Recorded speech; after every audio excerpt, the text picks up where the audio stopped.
My name is Maxine Hendricks. My parents were Jesse Jumping Eagle and Nelson Hendricks.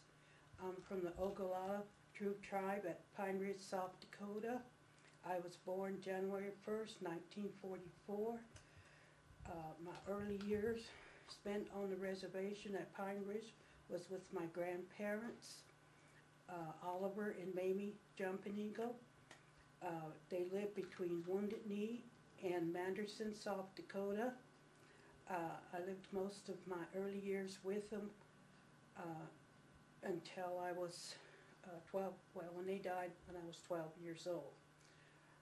They had their own place. They raised their own cattle, their own horses. They were very self-sufficient people. My grandfather was a policeman at one time, a police chief at Pine Ridge. My grandma was a homemaker, but she took care of most of the family of her own 10 kids and grandkids, probably running the hundreds. But my life on the reservation, as I could remember, was nice. I mean, it was good at that time because I was raised during the 50s, and I went to school at Holy Rosary Mission, which is now Red Cloud. I went there when I was 5 till I was 12 years old. The school is a religious Catholic school. My day started is getting up in the morning, and we had chores to do, and every 9 months they were changed.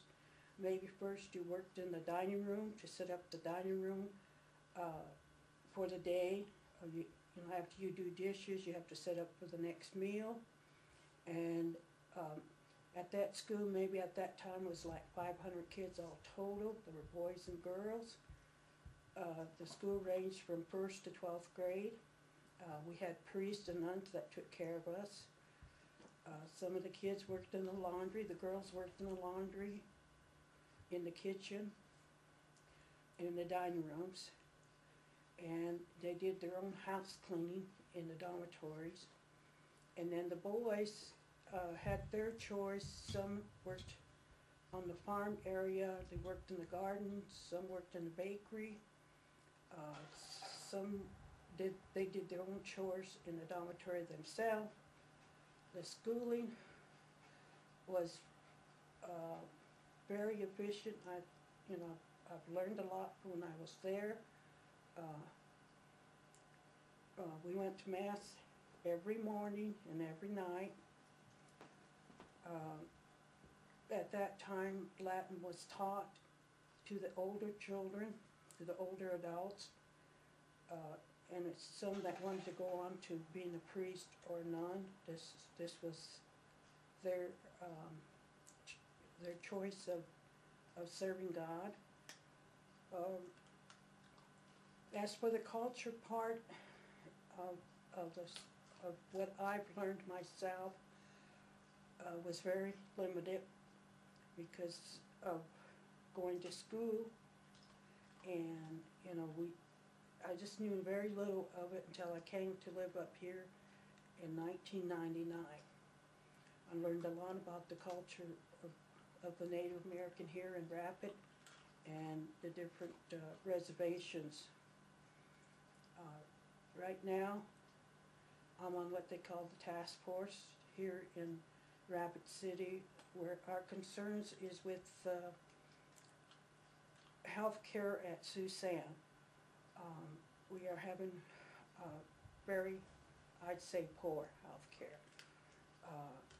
The idea is, I don't know if they want to get rid of the hospital for sure, it's not a hospital anymore, it's a clinic.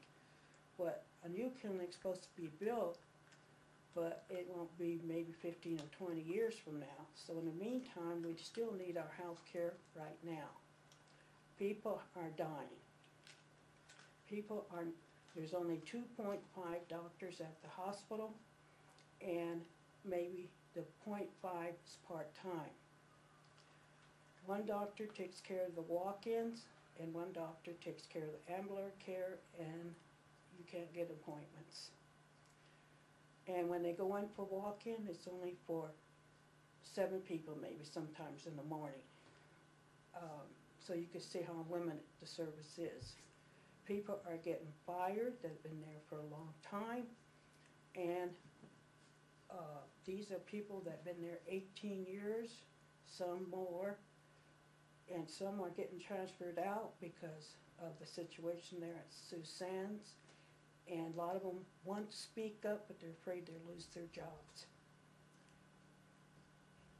Today, the task force has been since 1999, October. They started in October 1999.